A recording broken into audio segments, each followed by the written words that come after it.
Assalamualaikum warahmatullahi wabarakatuh. Bismillahirrahmanirrahim. Nawaitu ta'alluma wa ta'lim wa tadhakkura wa tadhkir wa naf'a wal intifa' wal ifadah wal istifadah wal hatha ala tamassuki bi kitabillahi ta'ala wa sunnati rasulih sallallahu alaihi wasallam wa du'a ila al-huda wa dalalata ala al-khair ibtigha' wajhillah wa mardatihi wa qurbihi wa thawabihi subhanahu wa ta'ala. اللهم إنا نسألك فهم النبيين وحفظ المرسلين وإلهام الملائكة المقربين. اللهم اغننا بالعلم وزينا بالحلم وأكرمنا بتقوى وجملنا بالعافية. اللهم أخرجنا من ظلمات الوهم وأكرمنا بنور الفهم. سبحانك لا علم لنا إلا ما علمتنا إنك أنت العليم الحكيم. رب اشرح لي صدري ويسر لي أمري واحلل عقدة من لساني يفقه قولي وسدد لساني واهد قلبي بحق سيدنا محمد صلى الله عليه وسلم. أشهد أن لا إله إلا الله نستغفر الله نسألك الجنة ونعوذ بك من النار. أشهد أن لا إله إلا الله نستغفر الله نسألك الجنة ونعوذ بك من النار.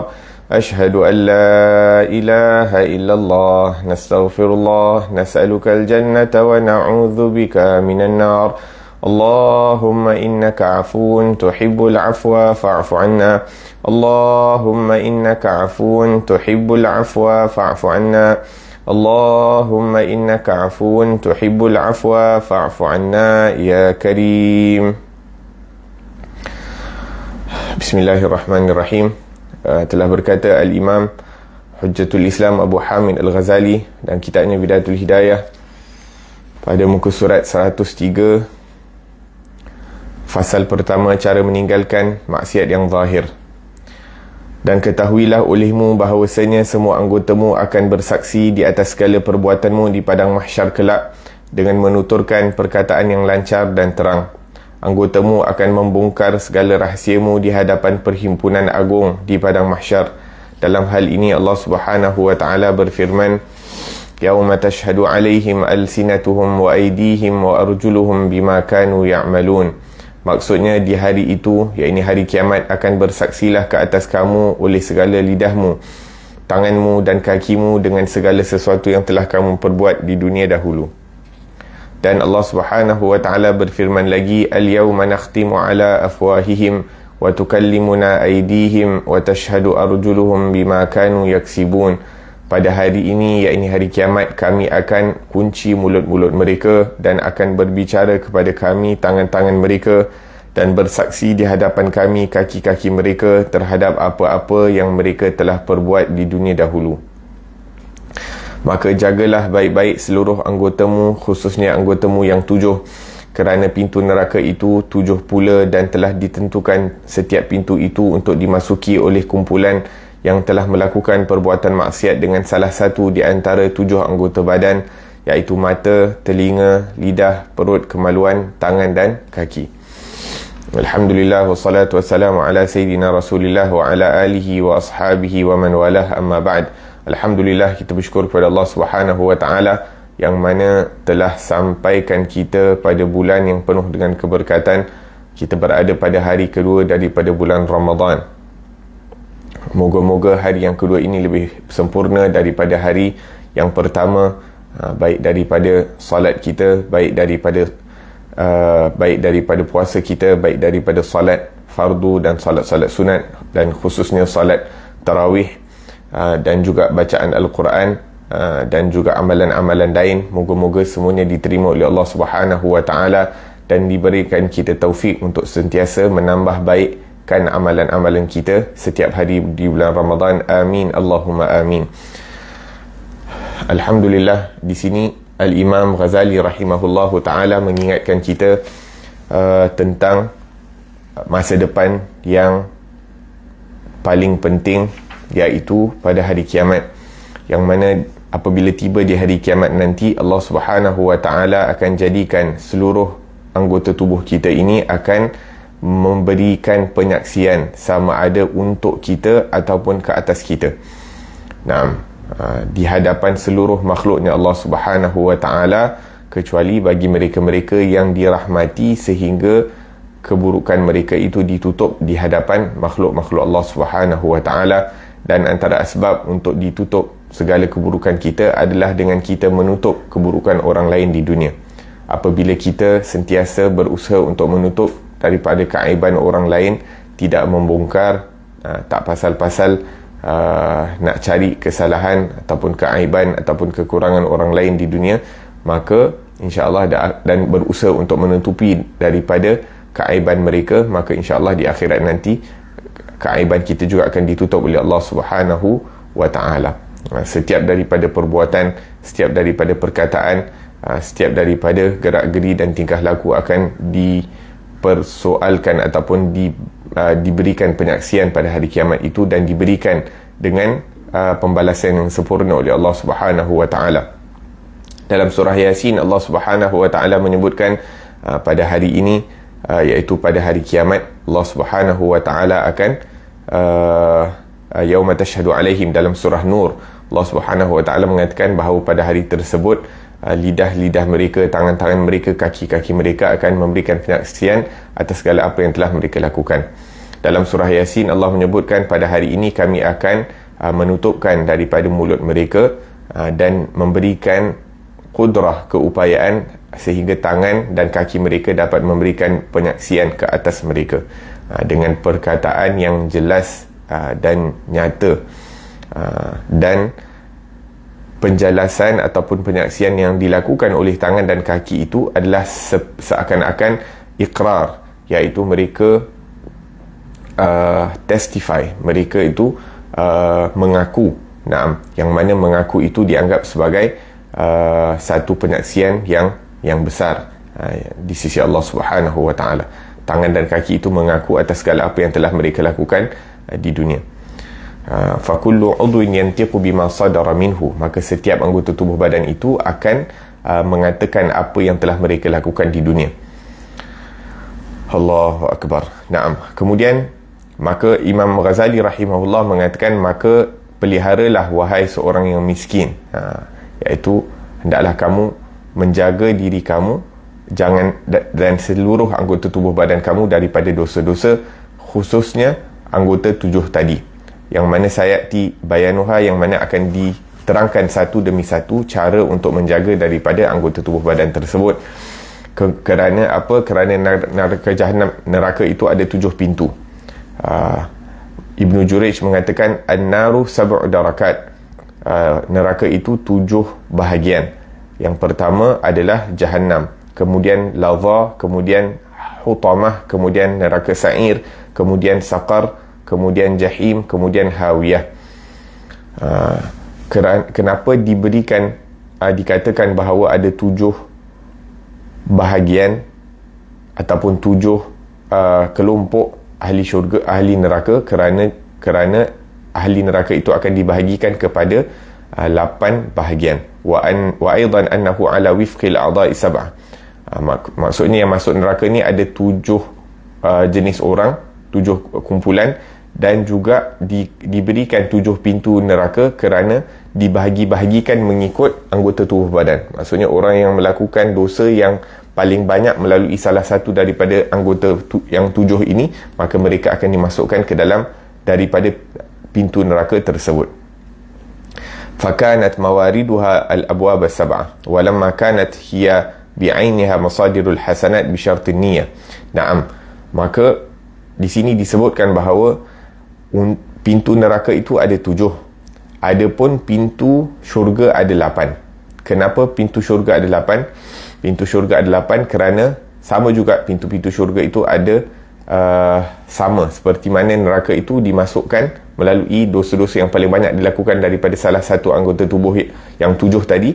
Syurga pun sama, dimasukkan ke dalam syurga mengikut amalan yang paling banyak dilakukan oleh salah satu tubuh itu. Akan tetapi ditambah lagi satu, ditambah pintu syurga menjadi 8 kerana dimasukkan niat, yang mana niat itu merupakan amalan hati. Maka disebabkan ditambahkan salah satu anggota tubuh itu, iaitu hati, maka pintu syurga menjadi 8. Falikullin darakah qaumun yaskununaha, maka di dalam neraka nanti setiap pintu akan ada orang-orang yang masuk dalam pintu tersebut. Qala ad-Dhahhak, seorang alim mengatakan yang bernama ad-Dhahhak, pada pintu yang pertama itu, ini tidak dibahagikan mengikut anggota tubuh badan, akan tetapi dibahagikan mengikut kumpulan. Kumpulan yang pertama ataupun neraka di tingkat yang pertama itu ahlu tauhid alladhi adkhalun nar yu'adzibuna biqadri dhunubihim thumma yakhrujun. Orang-orang yang mentauhidkan Allah, orang-orang yang beriman kepada Allah Subhanahu wa taala, akan tetapi disebabkan dosa-dosa mereka, mereka terpaksa masuk ke dalam api neraka dahulu. Mereka terpaksa masuk ke dalam api neraka sehingga dosa-dosa mereka itu dibersihkan, kemudian barulah dikeluarkan dan dimasukkan ke dalam syurga. Rasulullah SAW menyebutkan bahawa orang yang terakhir yang akan keluar daripada api neraka itu setelah masuk ke dalamnya selama 7,000 tahun. Juhainah, kata Rasulullah. Juhainah ni akan masuk ke dalam api neraka selama 7,000 tahun, kemudian barulah dia akan dikeluarkan. Jadi bila dia keluar selepas 7,000 tahun, dia orang yang last keluar daripada neraka, daripada orang-orang yang beriman. Kemudian neraka yang tingkat yang atas sekali tu, yang atas sekali akan disil, akan dihancurkan, dimusnahkan dan disil. Maka tinggal daripada pintu neraka itu hanyalah 6 pintu. Jadi bahagian yang kedua ataupun pintu yang kedua itu adalah untuk orang-orang Nasrani. Kemudian pintu yang ketiga untuk orang Yahudi. Kemudian pintu keempat adalah untuk golongan khusus daripada orang Yahudi yang lebih sesat daripada orang Yahudi lain, yang mana disebutkan mereka ini menyembah daripada unta.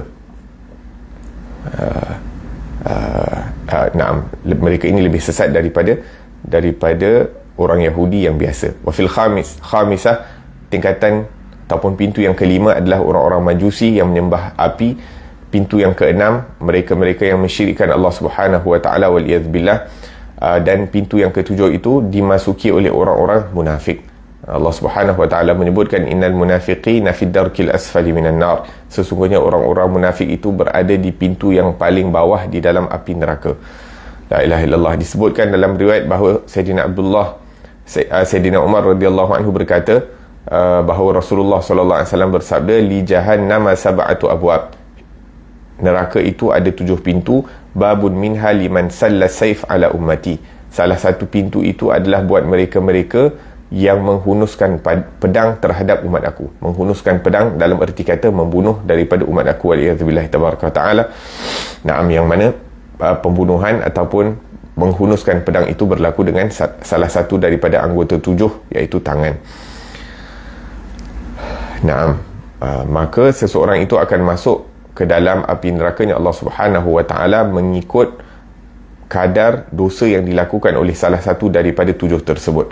Mana-mana anggota tubuh yang paling banyak melakukan dosa, maka melalui pintu neraka itu dia akan masuk ke dalam nerakanya Allah Subhanahu wa taala. Kerana apa? Kerana untuk mengingatkan kita bahawa setiap anggota tubuh badan itu merupakan nikmat daripada Allah dan amanah daripada Allah untuk kita jaga. Dan untuk menunaikan hak kesyukuran atas nikmat tersebut adalah untuk menggunakan anggota tubuh itu atas ketaatan kepada Allah Subhanahu wa taala, dan bukan untuk menggunanya sesuka hati kita ataupun dengan mengikut hawa nafsu kita. La ilaha illallah. Dan kita berada di bulan puasa yang mana berkata para ulama ataupun berkata Imam Ghazali rahimahullah, di dalam menerangkan puasa orang-orang yang khusus, puasa orang-orang yang tinggi darjatnya di sisi Allah adalah mereka berpuasa dengan 7 anggota tubuh badan mereka. Maksudnya mereka menahan diri mereka daripada menggunakan 7 anggota tubuh badan ini daripada bermaksiat kepada Allah Subhanahu wa taala, khususnya di bulan puasa. Walaupun mereka juga menjaga daripada anggota tubuh badan mereka di bulan-bulan lain, tetapi secara khusus mereka cuba jaga daripada 7 anggota tubuh ini daripada melakukan perkara-perkara yang dilarang oleh Allah Subhanahu wa taala di bulan Ramadan. Kemudian disebutkan cara untuk menjaga anggota yang pertama, iaitu menjaga mata. Mata sebenarnya diciptakan oleh Allah Subhanahu wa taala untuk engkau dapat melihat segala sesuatu sehingga engkau dapat menggunakannya dalam menunaikan segala hajatmu, dan engkau dapat melihat dengan matamu akan keajaiban dan keindahan ciptaan langit dan bumi, sehingga engkau dapat mengambil iktibar daripadanya. maka peliharalah matamu daripada 4 perkara. Yang pertama, melihat perempuan yang bukan mahram. Yang kedua, melihat gambar-gambar yang kotor yang membangkitkan syahwah. Melihat orang lain dengan pandangan penghinaan. Dan keempat, melihat keaiban orang lain. Maka di sini antara perkara-perkara yang disebutkan oleh Imam Ghazali untuk kita jaga. Ataupun yang pertama disebutkan tujuan kenapa mata itu diciptakan. Mata itu diciptakan agar supaya kita menggunakannya ataupun untuk kita melihat menjalankan kehidupan kita dalam kegelapan sebagai contoh, ataupun dalam kita hidup di dunia ni perlu untuk menggunakan mata sehingga kita dapat menunaikan segala hajat kita. Itu yang asasnya untuk menjalankan apa-apa yang keperluan kehidupan kita. Yang kedua adalah untuk kita mengambil iktibar daripada apa yang dijadikan, yang diciptakan oleh Allah Subhanahu Wa Taala di sekeliling kita, daripada keindahan dan keajaiban langit dan bumi. Nak menunjukkan bahawa di sebalik ciptaan yang indah ini ada Maha Pencipta yang Maha Agung, yang Maha Berkuasa atas segala sesuatu. Naam, Allah Subhanahu Wa Taala menyebutkan di dalam Al-Quran, inna fi khalqis samawati wal ard, sesungguhnya di dalam ciptaan langit dan bumi, wa ikhtilafil laili wan nahar, dan perubahan siang dan malam, wal fulkil lati tajri fil bahri bima yanfa'un nas, dan juga kapal-kapal layar yang berlayar di atas lautan untuk membawa manfaat kepada manusia, wa ma anzalallahu minas sama' mimma'in, dan apa yang diturunkan oleh Allah Subhanahu Wa Taala daripada langit berupa air hujan, yang mana dengan air tersebut fa ahya bihil arda ba'da mautiha, Allah menghidupkan dengan air tersebut bumi yang kering setelah ianya kering kontang, maka diberikan kehidupan kepada bumi tersebut dengan tumbuh-tumbuhan. Wa batha fiha min kulli dabbah, dan Allah Subhanahu Wa Taala menebarkan daripada segala jenis haiwan di atas muka bumi ini. Wa tasrifir riyahi was sahab, dan Allah Subhanahu Wa Taala mengaturkan perubahan ataupun pergerakan angin dan awan yang berada di antara langit dan bumi, la ayatin liqaumin yaqilun. Maka segala apa yang disebutkan daripada awal ayat tadi merupakan tanda-tanda kebesaran Allah Subhanahu Wa Taala bagi mereka-mereka yang ingin menggunakan akal fikiran mereka untuk berfikir. Bukan melihat hanya sekadar semata-mata melihat dengan mata, akan tetapi mengambil iktibar, melihat keindahannya secara zahir, dan kemudian mengambil pengajaran dan iktibar secara batin, li'annaha dalail ala azimil qudrah wa bahiril hikmah. Naam, maka itu perkara yang perlu untuk kita gunakan mata tersebut. Digunakan mata agar supaya kita melihat, menggunakan untuk hajat-hajat kita hidup di dunia, dan melihat daripada keagungan ciptaan Allah Subhanahu Wa Taala. Begitu juga mata ini antara perkara yang perlu kita gunakan, ataupun antara matlamat utama digunakan ciptaan mata ini adalah untuk melihat kepada wajah-wajah orang-orang salih. Bagaimana kita nak gunakan mata kita ini untuk melihat perkara-perkara yang mendekatkan kita kepada Allah Subhanahu Wa Taala, dan antara perkara yang mendekatkan diri kepada Allah Subhanahu Wa Taala adalah melihat kepada wajah-wajah orang-orang yang dekat dengan Allah Subhanahu Wa Taala. Akan tetapi untuk dapat melihat kepada wajah orang-orang yang dekat dengan Allah Subhanahu Wa Taala, dia bermula dengan sangkaan baik dengan setiap orang. Dengan bersangka baik dengan setiap orang, maka dengan itu lama kelamaan kita akan didekatkan ataupun diperlihatkan kepada orang-orang yang salih. Kerana kalau kita susah nak sangka baik dengan orang, takut-takut kita susah nak bersangka baik juga dengan orang salih. Maka orang salih ni darjatnya tinggi di sisi Allah Subhanahu Wa Taala. Maka Allah sayang mereka. Disebabkan Allah sayang mereka, terkadang Allah letakkan perkara-perkara yang menghijab seseorang itu daripada melihat kepada orang-orang yang dikasihi oleh Allah Subhanahu Wa Taala. Antara hijab-hijabnya adalah terkadang dijadikan zahir penampilan mereka itu terkadang seperti orang biasa. Orang-orang biasa, supaya apa? Supaya hanya orang yang bersangka baik dapat bersangka baik kepada orang-orang seperti ini, dapat melihat kepada orang-orang seperti ini. Sebab ditakuti kalau disangka buruk kepada orang-orang yang dekat dengan Allah, waliyadzubillah, akan mendapat kemurkaan daripada Allah Subhanahu wa taala.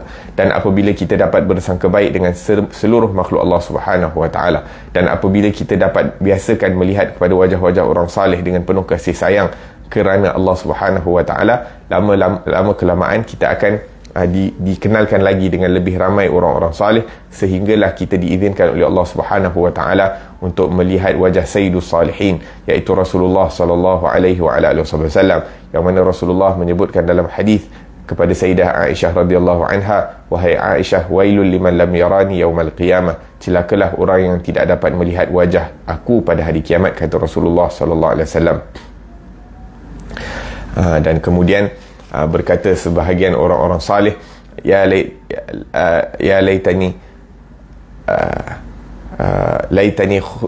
laitani khussahu bi ru'yati wajhin zala an kulli man ra'ahu syaqa'u.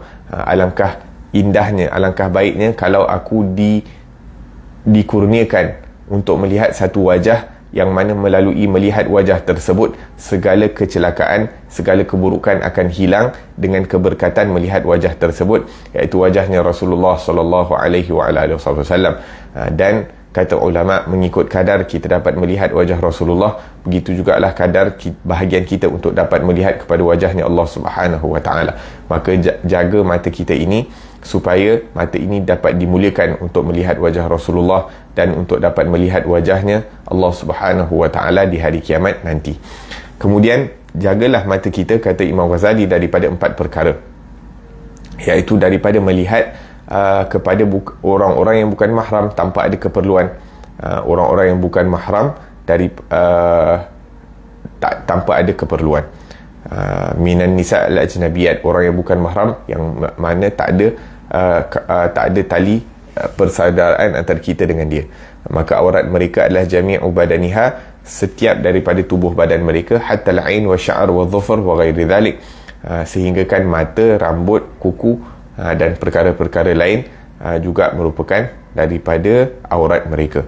Walaupun bila ada hajat boleh untuk melihat muka dan tangan mereka, akan tetapi bila tak ada hajat, seluruh badan mereka itu tidak perlu merupakan aurat yang perlu untuk kita tundukkan pandangan daripada melihatnya.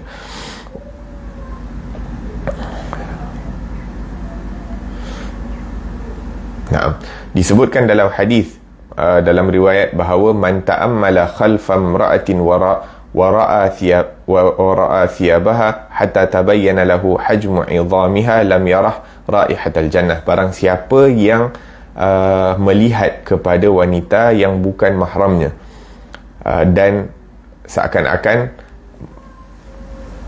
berfikir ataupun melihat sehingga dia dapat melihat anggota tubuh badan orang tersebut, yakni bentuk tubuh badan orang tersebut, wanita tersebut, maka dia akan dilarang untuk bau-bauan syurga Allah Subhanahu wa taala. Lam yarah raihatal jannah, dia tidak akan dapat menghidu bauan syurga, apatah lagi nak dimasukkan, apatah lagi untuk nak mendekati syurga. Kalau bau syurga, yang mana bau syurga itu kata para ulama dapat dibau daripada 500 tahun perjalanan, dah boleh dibau daripada bauan syurga, apatah lagi untuk mendekatkan.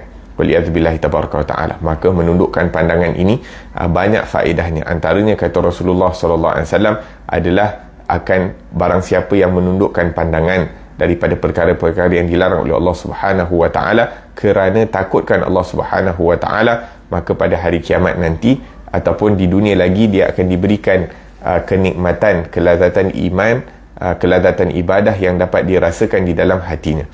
Dan di sini mereka-mereka yang tidak menjaga daripada pandangannya kepada wanita yang bukan mahram, maka dia tidak dapat bau syurga. Na'am, wa ilal aurat walau min mahram, dan juga jangan kita lihat aurat walaupun orang itu merupakan mahram kita, perlu juga kita jaga di antara kita dengan mahram kita, walaupun aurat mereka seperti yang ditetapkan dalam buku-buku fiqh, akan tetapi bila tak ada perluan, kita perlu menundukkan pandangan. Wala haraja ala man sabaqa nadharuhu ila ru'yatiha min ghairi qasdin fil marratil ula. Kemudian disebutkan di sini bahawa kalau kita terpandang untuk kali yang pertama, maka ianya dimaafkan. Sebagai contoh, terkadang kita terlihat itu, terlihat ini dan sebagainya, sekali pandang, kemudian kita tak mengulangi daripada penglihatan tersebut, maka itu tidak mengapa. Tapi yang masalahnya bila terlihat sekali, lepas tu kita pandang lagi sekali. Kama qalahu ar-Ramli. Au ila suratin, ataupun kita melihat kepada gambar-gambar, sama ada apa-apa gambar lah. Sekarang ni kita tengok dekat TV ataupun dekat gadgets dan sebagainya, kepada perkara-perkara yang dilarang oleh Allah Subhanahu wa taala dengan asyahwah. La ilaha illallah. Wa ruya, disebutkan dalam riwayat bahawa satu golongan, satu kelompok telah mendatangi Rasulullah sallallahu alaihi wasallam, telah mendatangi Rasulullah, dan di kalangan mereka ini ada seorang anak muda yang sangat kacak ataupun handsome. Amrad ni adalah seorang anak kecil yang muka mereka ini macam mirip-mirip macam perempuan. Maka Nabi sallallahu alaihi wasallam mendudukkan anak kecil ini di belakangnya Rasulullah sallallahu alaihi wasallam. Maksudnya tidak diletakkan di hadapan.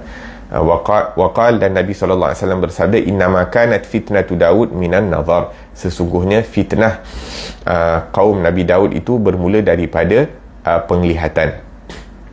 Disebutkan juga an-nazaru bariduz zina. Penglihatan itu merupakan permulaan daripada zina. Bermula daripada tidak menjaga mata, maka lama kelamaan ia akan mengundang tuannya itu untuk melakukan perkara yang lebih teruk, waliyadzubillahi tabaraka ta'ala. Au tanzur biha, ataupun jangan kamu melihat dengan mata kamu itu kepada orang Islam dengan pandangan yang menghina.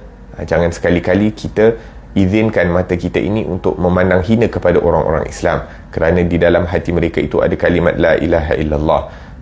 Bihasbi imri'in minasyar an yahqira akhahu muslim, kata Rasulullah sallallahu alaihi wasallam.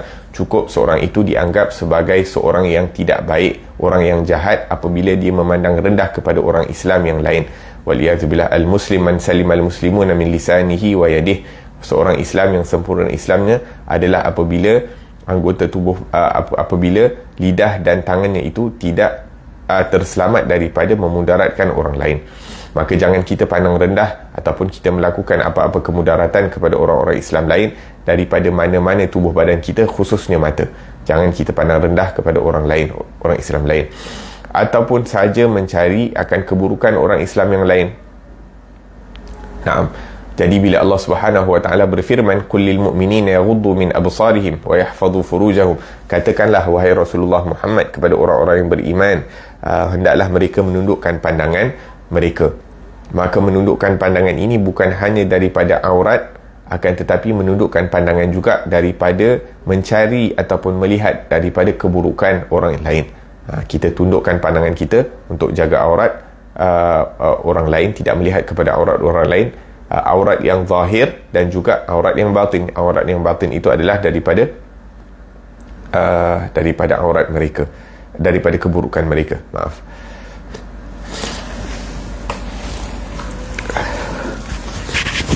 Sekejap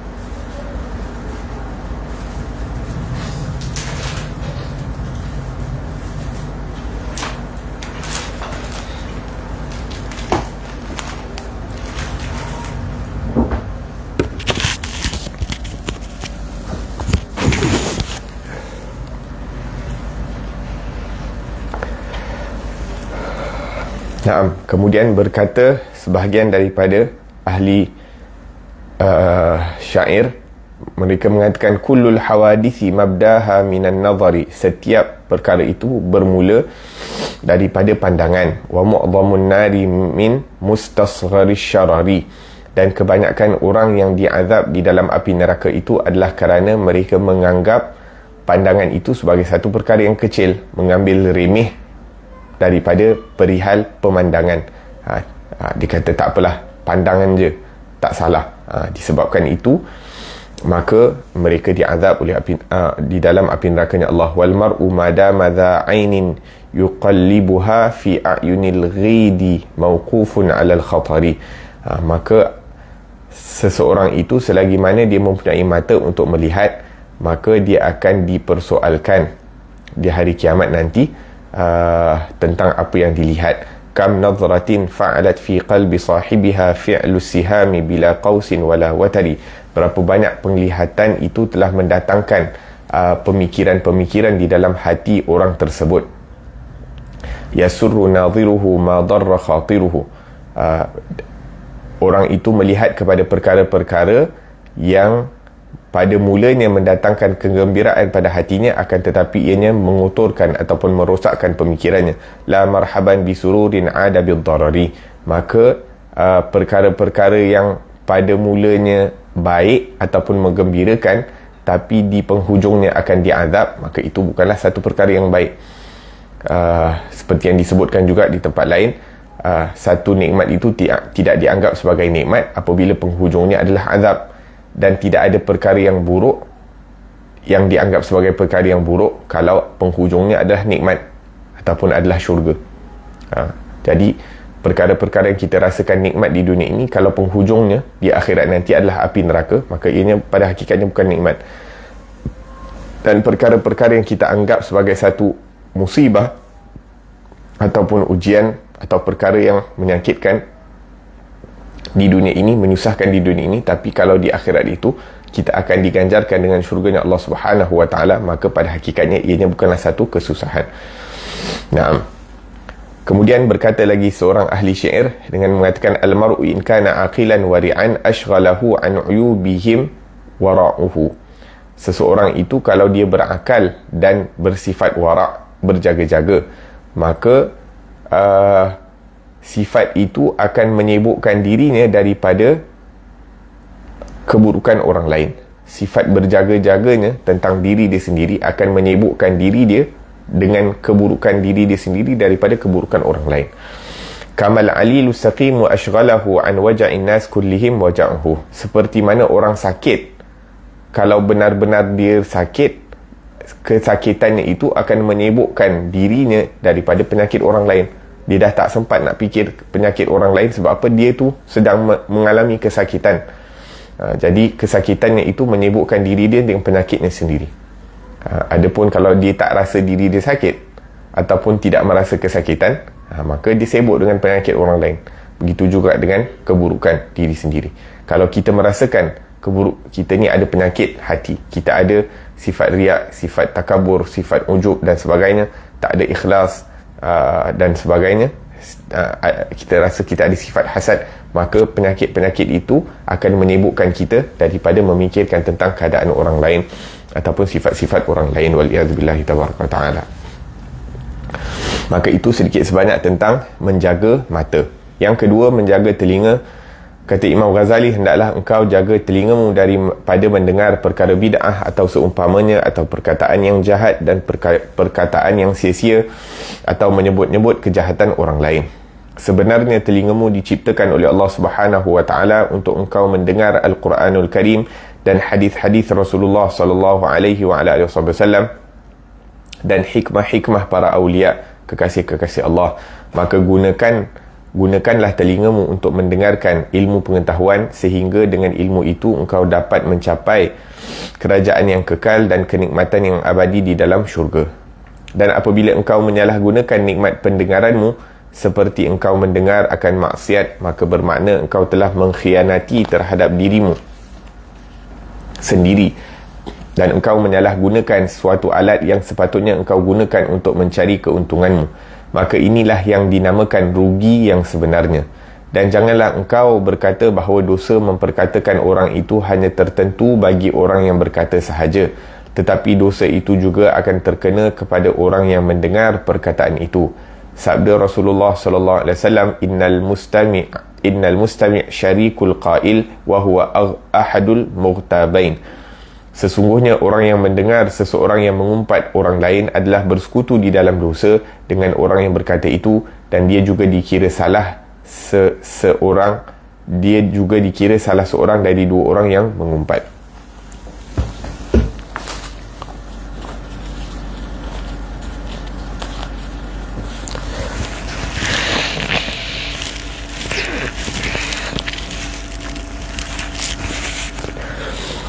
Naam. Kemudian seterusnya Imam Ghazali menyebutkan tentang menjaga telinga.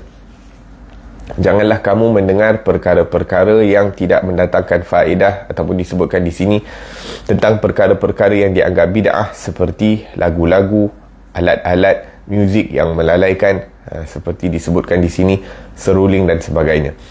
Ataupun kamu mendengar dengan telinga itu akan perkara-perkara yang dosa, seperti ghibah, umpatan orang, ataupun perkara-perkara yang kotor, seperti antaranya yang disebutkan di sini adalah seseorang itu menceritakan tentang hubungannya bersama pasangannya dan sebagainya, yang mana ianya merupakan satu perkara yang sepatutnya disembunyikan ataupun tidak diperkatakan. Au ilal khawd fil batil, ataupun mendengar orang-orang menceritakan perkara-perkara yang batil, seperti dusta dan sebagainya. Perkara-perkara seperti perkara dusta tak perlu untuk diberikan perhatian. Au zikri masawin nas, ataupun dengar keburukan orang lain. Maka dengar keburukan orang lain tu macam mengumpat ataupun namimah, mengadu domba. Fa inna ma khuliqat, kerana telinga kita ini diciptakan untuk mendengar sebaik-baik perkataan, khususnya di bulan Ramadan. Bagaimana kita nak perbanyakkan mendengar daripada Al-Quranul Karim, bagaimana kita nak menyibukkan lidah kita, mata kita, telinga kita, akal fikiran kita, hati kita dengan Al-Quran. Mata melihat kepada Al-Quran, telinga mendengar kepada Al-Quran, lidah membaca daripada Al-Quran, tangan memegang dan menunjuk kepada ayat Al-Quran yang sedang dibaca, sehingga kita mendapat kehadiran hati dan penumpuan fokus yang sempurna apabila kita membaca daripada Al-Quran tersebut. Maka telinga itu diciptakan untuk mendengar daripada sebaik-baik perkataan, iaitu Al-Quranul Karim, dan juga perkataan sebaik-baik makhluk manusia, iaitu Rasulullah sallallahu alaihi wasallam, dan juga untuk mendengar daripada perkataan ahli bijaksana, daripada kekasih-kekasih Allah Subhanahu wa taala, dan berterusan untuk mengambil faedah dan manfaat daripada ilmu-ilmu yang berguna, yang mana dengan ilmu yang bermanfaat dan berguna itu kita dapat mendekatkan diri kita kepada Allah Subhanahu wa taala. Maka diingatkan lagi sekali di sini, apabila kamu berikan perhatian untuk mendengarkan perkara-perkara yang dilarang, maka perkara yang sepatutnya mendatangkan manfaat kepada kamu akan mendatangkan mudarat. Telinga yang mana pada awalnya, ataupun anggota tubuh yang 7 tadi, yang mana pada awalnya merupakan manfaat, tapi dia akan berubah menjadi kemudaratan buat kamu. Patutnya kamu dapat berjaya di sisi Allah dengan menggunakan amanah tersebut atas apa yang diperintahkan oleh Allah, tapi disebabkan kita salah gunakan nikmat tersebut, maka ia akan menyebabkan kita rugi dan menyesal di akhirat kelak.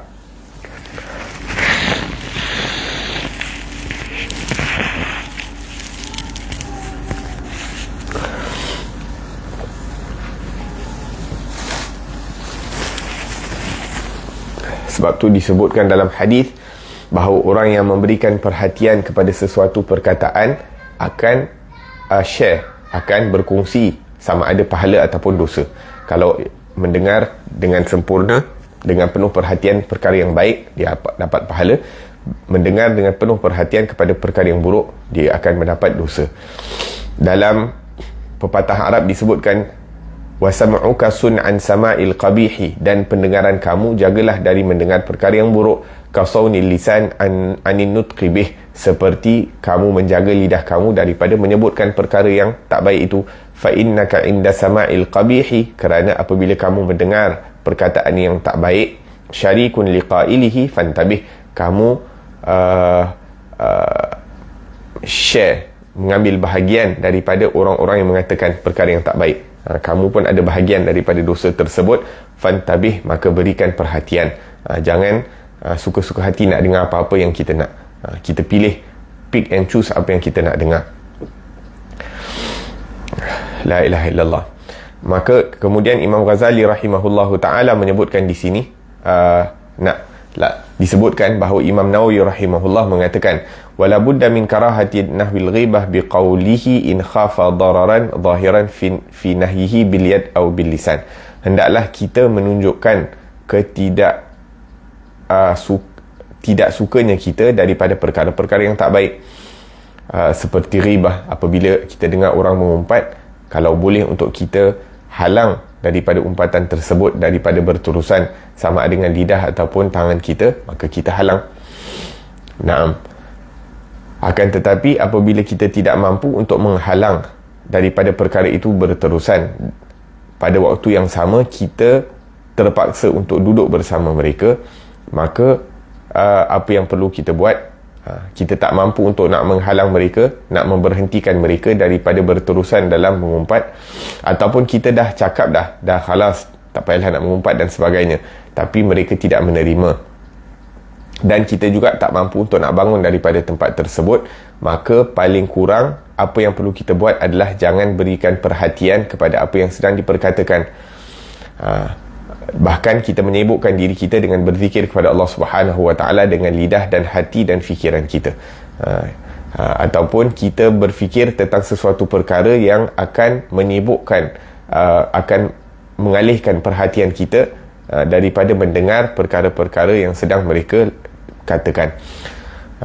Kemudian bila kita dah cuba berzikir ataupun mengalihkan perhatian kita daripada apa yang sedang mereka katakan, maka sikit-sikit yang kita terdengar daripada apa yang mereka katakan itu tidak mendatangkan dosa, sebab kita dah berusaha untuk tidak berikan perhatian kepada apa yang mereka katakan.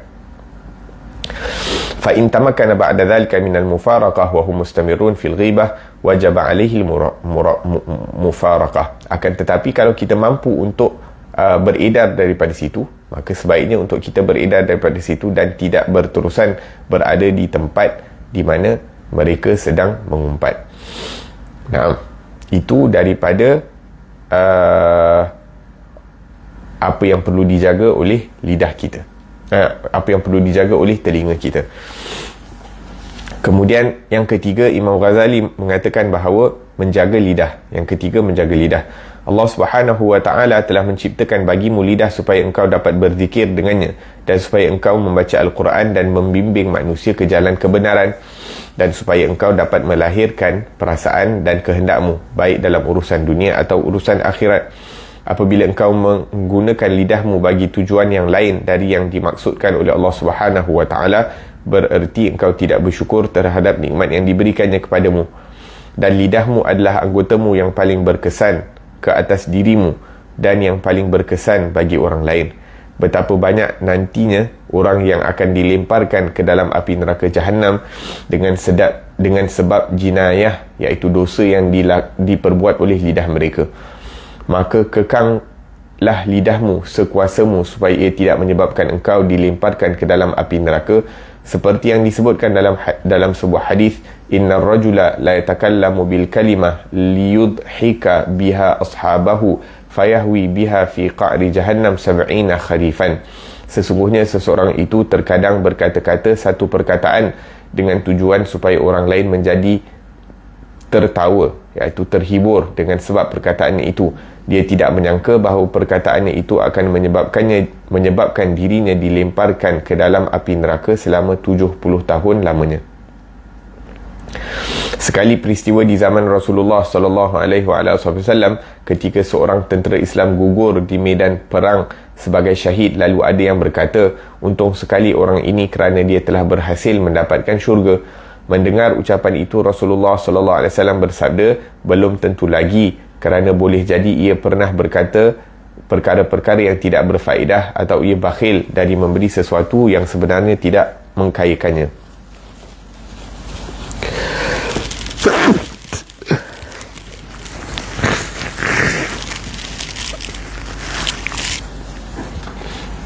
Naam.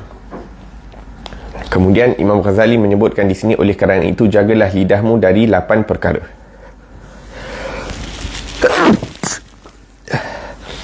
Afwan. Naam. Keburukan lidah yang disebutkan Imam Ghazali di dalam kitab Bidayatul Hidayah ni ada 8, akan tetapi yang disebutkan oleh Imam Ghazali di dalam kitabnya Ihya Ulumuddin ada 20. Nak menunjukkan betapa bahayanya lidah ini, keburukan lidah ini. Maka yang pertama, ataupun adapun lidah, sesungguhnya ia diciptakan untuk memperbanyakkan zikir kepada Allah Subhanahu Wa Taala dan membaca Al-Quran. La ilaha illallah.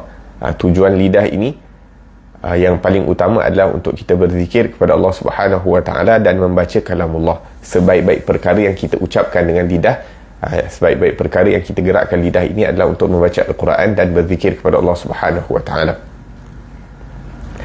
Sebab itu dalam kitab ini, Bidayatul Hidayah, yang mana kita telah bahaskan, sewaktu berwudu antara doa yang kita baca sewaktu berkumur mulut adalah Allahumma a'inni ala qiraatil Quran wa kathratiz zikr. Ya Allah, bantulah aku untuk memperbanyakkan zikir kepadamu dan juga untuk mudah membaca Al-Quran. Dan ini satu perkara yang perlu untuk kita perbanyakkan di bulan Ramadan. Macam mana kita nak usaha kurangkan bercakap di bulan Ramadan dan perbanyakkan daripada bacaan Al-Quran. Dan juga kita menggunakan lidah ini untuk menjadikan asbab supaya manusia mendekatkan diri kepada Allah Subhanahu wa taala.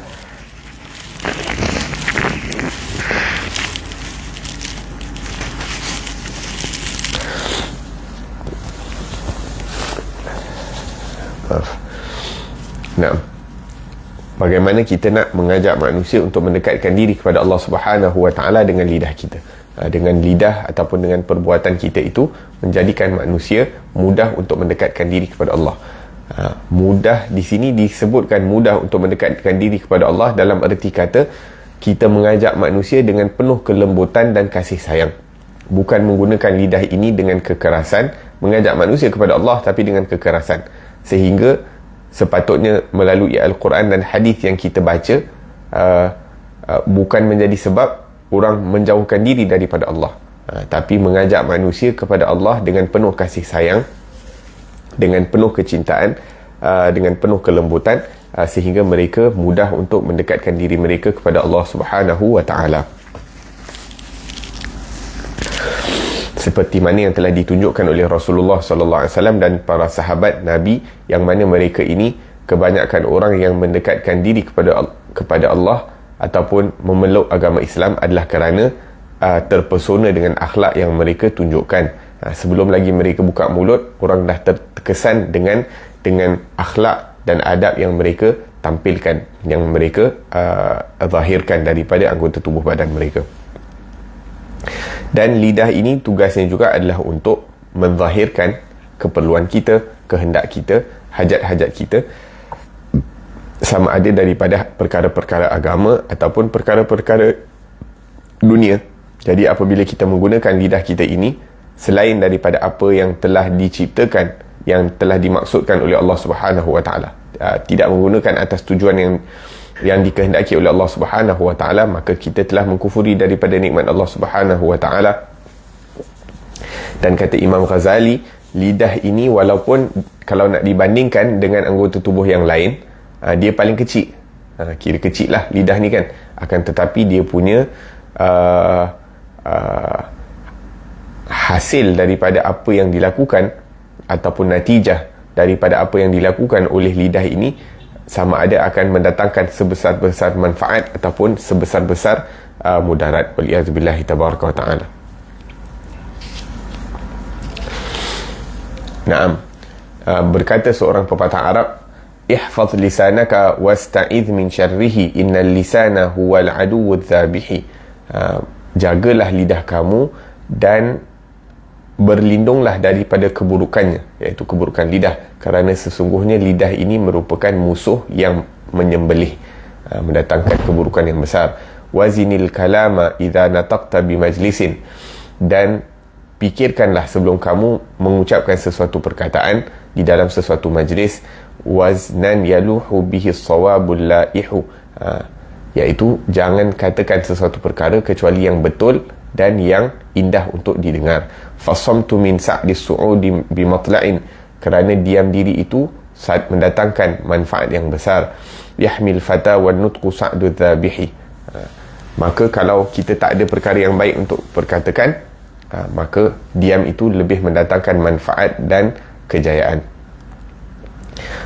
Antara doa yang didoakan oleh Nabi Daud alaihi salam, dia kata apa? Allahumma inni as'aluka arba'ah wa a'udzubika min arba'ah. Ya Allah, aku mohon daripada engkau 4 perkara dan aku memohon perlindungan daripada engkau daripada 4 perkara.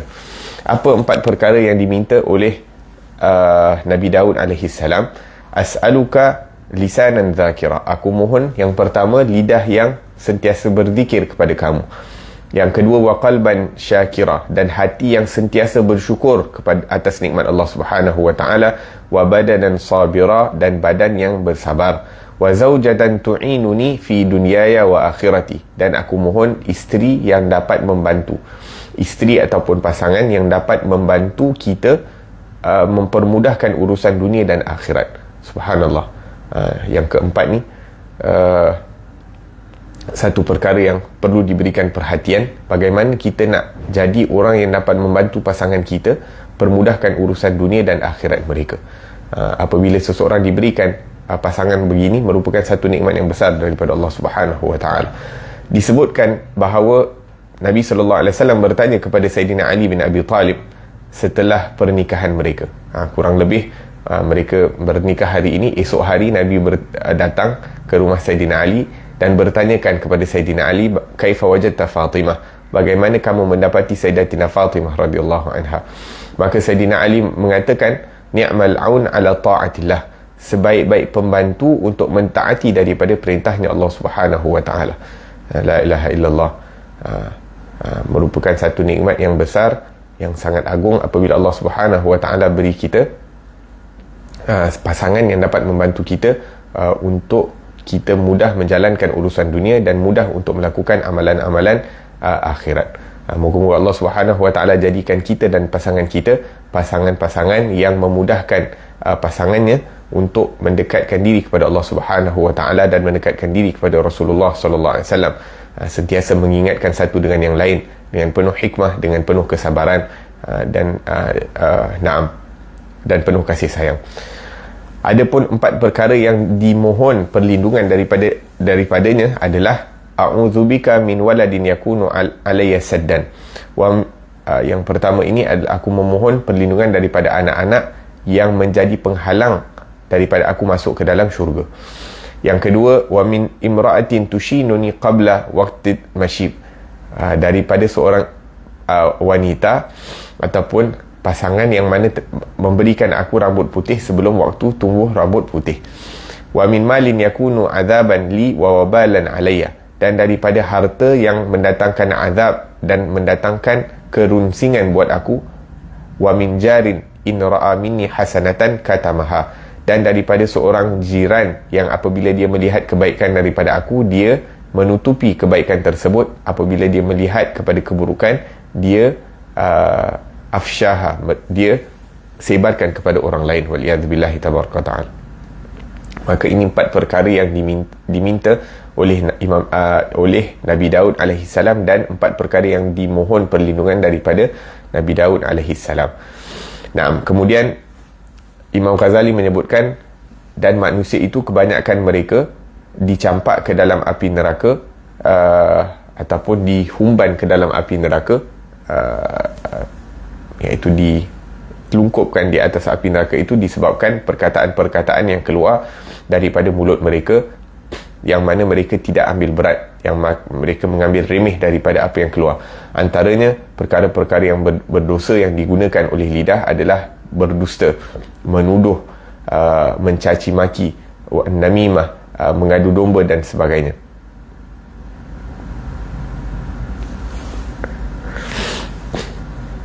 Naam. Ihfaz lisanaka ayyuhal insan, la yaldaghannaka annahu thu'banu, kam fil maqabiri min qatili lisanihi kana tahabu liqa'uhu syuja'anu. Hendaklah kita menjaga lidah kita ini, jangan sampai ia memakan kita di akhirat kelak. Berapa ramai orang yang dibunuh oleh lidah mereka sendiri, yang mana orang-orang yang berani pun takut untuk berjumpa dengan orang-orang seperti itu.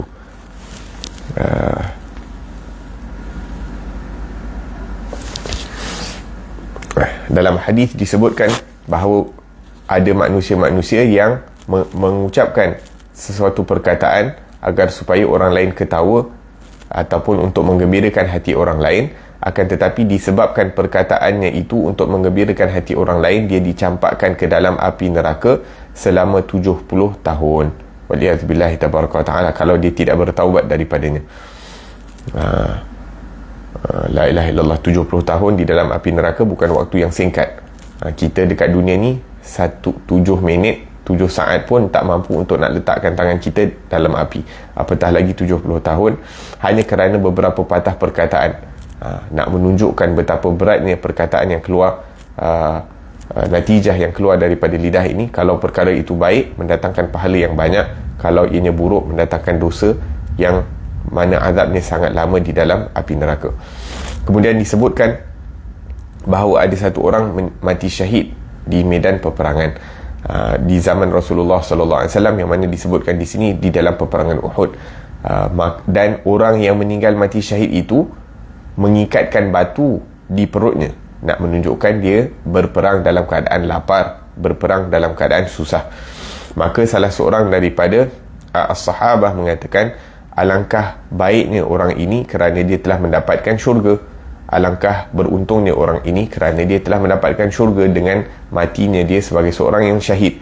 Maka Nabi SAW yang diberikan ilmu tentang umatnya mengatakan, wa ma yudrika, mana kamu tahu bahawa orang ini akan masuk ke dalam syurga sebagai syahid. Mungkin sahaja sewaktu dia hidup di alam dunia itu, dia telah mengatakan perkataan-perkataan yang sia-sia, yang tidak bermanfaat, ataupun dia telah bersifat bakhil atas perkara-perkara yang tidak mendatangkan kekayaan kepada dia. Maksudnya kalau dia mengatakan sesuatu perkara yang tak bermanfaat, tapi disebabkan perkataan yang tidak bermanfaat itu menyebabkan dia masuk ke dalam api neraka. Betapa pentingnya, padahal dia meninggal di medan peperangan syahid, tapi perkara yang menghalang dia mendapat pahala syahid mungkin sebab perkataan-perkataan yang keluar daripada lidah dia, dan mungkin juga kerana sifat bakhilnya atas perkara-perkara yang tidak mendatangkan kekayaan kepada dirinya. La ilaha illallah. Min aqwalin wa af'al wa talabi riyasah wa hubbi mahmadah wa amsali dhalik mimma yajlibu lahu syarran wa la yadhhabu anhu dharra. Disebutkan di sini yang tidak mendatangkan kekayaan kepadanya, mungkin dengan perbuatan, mungkin dengan perkataan, mungkin dengan ingin menjadi daripada pemimpin, ataupun suka untuk dipuji, ataupun perkara-perkara yang yang sewaktu dengannya. La ilaha illallah. Dan yang terakhir di sini disebutkan bahawa wa dzakara ba'dhum, disebutkan oleh sebahagian orang-orang salih, dia kata apa? Perkataan ini terbahagi kepada 4 bahagian. Ada perkataan yang memang memudaratkan. Memang perkataan yang disebutkan itu 100% mudarat. Ada perkataan yang 100% manfaat. Ada perkataan yang di dalamnya terdapat manfaat dan di dalamnya terdapat mudarat. Dan ada perkataan yang tak ada manfaat dan tidak ada mudarat. Maka ada pun perkataan yang hanya mendatangkan mudarat, maka perkataan seperti itu tak perlu untuk diucapkan, perlu untuk berdiam diri. Begitu juga perkataan-perkataan yang di dalamnya terdapat manfaat dan juga pada waktu yang sama ada mudarat. Kerana manfaat itu tidak akan dapat menghilangkan mudarat. Maka bila ada manfaat, ada mudarat, maka berdiam diri lebih bagus. Adapun perkataan yang tidak mendatangkan apa-apa manfaat ataupun tidak mendatangkan apa-apa mudarat, iaitu perkataan yang sia-sia, tak ada manfaat, tak ada mudarat, sia-sia, fudul. Yang mana terkadang kita banyak sibukkan diri kita dengan perkataan macam tu, tak ada manfaat, tak ada mudarat, dia fudul je. Fudul ni ishtighal bihi tadli'uz zaman, menyibukkan diri dengan perkara-perkara yang fudul ini membazir masa. Wa huwa ainul khusran, yang mana menyibukkan diri dengan perkara-perkara yang membazir masa, dia adalah satu kerugian yang besar di akhirat kelak. Maka yang berbaki daripada 4 bahagian ini hanya satu bahagian, iaitu perkara-perkara yang hanya mendatangkan manfaat. Kemudian disebutkan di sini, dan perkataan yang hanya mendatangkan manfaat ni pun kadang-kadang tidak terlepas daripada sifat riak. Kadang-kadang bila kita berceramah ataupun cakap benda-benda yang baik ataupun kuliah, cuba ingatkan orang lain dan sebagainya, dah cuba dah perbaiki niat dan sebagainya, tapi kadang-kadang syaitan masih lagi kacau kita, rasakan diri kita ni lebih baik daripada orang lain dan sebagainya, berbangga dengan apa yang kita lakukan dan sebagainya. Maka itu pun, perkataan yang baik pun tidak terselamat daripada penyakit-penyakit hati seperti riak dan takabur dan sebagainya dan ujub. Wahakadha, nak menunjukkan betapa bahayanya perkataan yang keluar daripada lidah. Daripada 4 bahagian ini, satu je yang baik, dan yang baik ni pun terkadang tak terselamat daripada dosa-dosa seperti riak dan sebagainya. Sebab itu berkata Luqman Al-Hakim, ahli bijaksana, kepada anaknya, kalau perkataan itu dinilai daripada perak, maka berdiam diri itu dianggap nilainya seperti emas.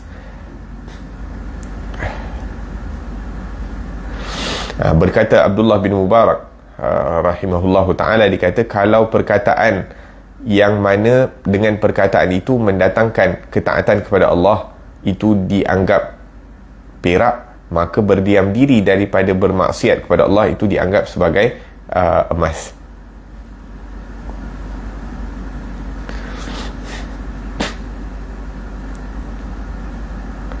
La ilaha illallah. Naam. Kemudian yang terakhir di sini sebelum kita akhiri majlis ataupun pengajian kita pagi ini, disebutkan waqala ba'duhum, di dalam berdiam diri itu ada 7,000 kebaikan. Di dalam berdiam diri itu ada 7,000 kebaikan. Wa qad ijtama'a fi dhalika kullihi fi 7 kalimat, dan 7,000 kebaikan itu terkumpul dalam 7 perkataan. Maka dalam setiap perkataan itu ada 1,000 kebaikan.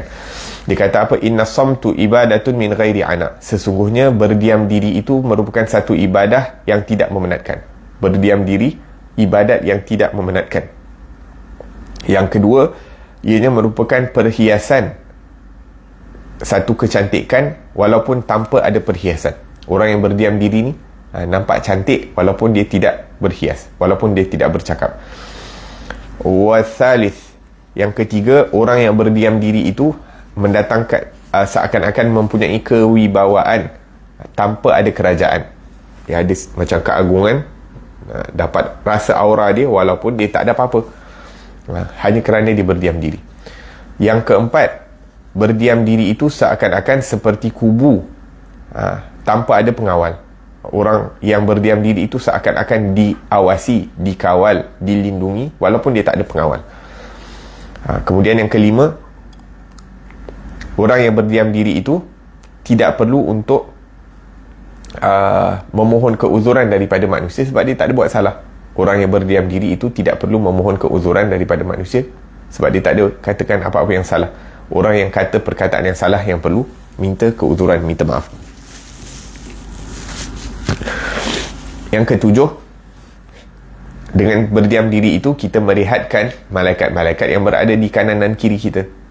Kiraman katibin, sentiasa mengira, mencatat, menulis, merakam apa yang kita sebutkan setiap hari. Satu hari berapa banyak kalimat yang kita sebutkan. Sehingga berkata para ulama, sepatutnya kita bila berzikir tu, kita pegang tasbih bukan untuk kira berapa banyak kita zikir, tapi berapa banyak perkataan yang tidak bermanfaat yang kita telah ucapkan. Maka dengan kita berdiam diri, kita merehatkan malaikat yang berada di kiri dan kanan kita. Yang ketujuh, berdiam diri itu menutup daripada keaiban sendiri. Kerana berdiam diri itu merupakan satu perhiasan buat orang alim, dan berdiam diri itu merupakan satu tutup, satu satar, iaitu menutup daripada kejahilan diri sendiri. Mungkin kalau kita tak tahu satu perkara, bila kita berdiam diri, dia tutup tidak kita tak ada pengetahuan tentang perkara tersebut. Jadi bila kita berdiam diri, dia tu tidak menunjukkan kepada orang lain yang kita tak tahu. Yang terakhir disebutkan di sini adalah 3 perkara yang menggelapkan ataupun mengeraskan hati. Ketawa bila tak lawak. Benda tu tak lawak tapi ketawa, dia mengeraskan hati. Makan bila tak lapar, itu pun mengeraskan hati. Dan bercakap bila tak ada keperluan, itu pun mengeraskan hati. Moga-moga Allah Subhanahu Wa Taala berikan kita taufik untuk menjaga daripada mata kita, menjaga daripada telinga kita, dan menjaga daripada lidah kita, terutamanya kita berada di bulan Ramadan.